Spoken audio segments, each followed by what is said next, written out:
അങ്ങനെ ഇന്നത്തെ ദിവസം പറയുകയാണെങ്കിൽ ഒരു ട്രാജഡി പിടിച്ചൊരു ദിവസം നിന്ന് ഈ കാണുന്നൊക്കെ മരുന്നിൻ്റെ ബില്ല് ടെസ്റ്റ് റിസൾട്ട് കാര്യങ്ങളൊക്കെ ഉണ്ടോ ഇനി ഗുളിക വേറെ കുറേ ഉണ്ട് അത് ഗുളികയും കാര്യങ്ങളൊക്കെ ഉണ്ട്.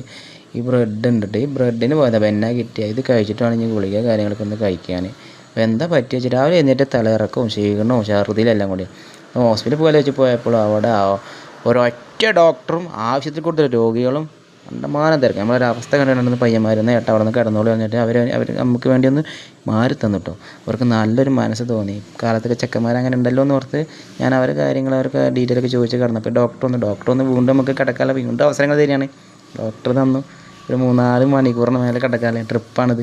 ഈ ട്രിപ്പ് കാരണം ഇന്നത്തെ ദിവസം ഫുള്ള് ഹോസ്പിറ്റലിലാണ് പോയി. ഡോക്ടർമാർ, രോഗികൾ, സിസ്റ്റർമാർ, ട്രിപ്പ്, ടെസ്റ്റ് കാര്യങ്ങളായിട്ട് ഇന്നൊരു 1 ഡേ ഫുള്ള് എവിടെ നമ്മൾ കോട്ടയപ്പാടത്ത് ഗവൺമെൻറ് ഹോസ്പിറ്റലിൽ തന്നെ ഇന്ന് ഫുള്ള്. വൈകുന്നേരം ആയപ്പോഴേക്കും എല്ലാ രോഗികളും പോയി. ഞാൻ 5 ദിവസം മാത്രമായി. 6:15 ആയിട്ടോ ആകെ ഇരുട്ടായി. നമ്മൾ കിടക്കുന്നത് മാത്രം ലേറ്റായി.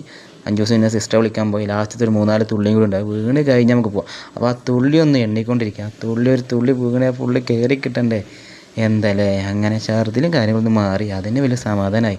ഇപ്പോൾ ഒരു വിശപ്പും ദാഹവും ഒക്കെ മാറി. നമ്മൾ ക്ഷീണമൊക്കെ മാറിയിട്ട് എല്ലാം ഒന്ന് ഉഷാറായി. കണ്ടിന്യൂസ് ആയിട്ടൊക്കെ ലെവലായി വരുന്നുണ്ട്. പിന്നെ ഇതാണ് നമുക്ക് വീട്ടിലെത്തിയിട്ട് കഴിക്കാനുള്ള കാര്യങ്ങളൊക്കെ ഇത് കഴിച്ച് ഉറങ്ങാം കേട്ടോ. അപ്പോൾ all of you good night, bye bye.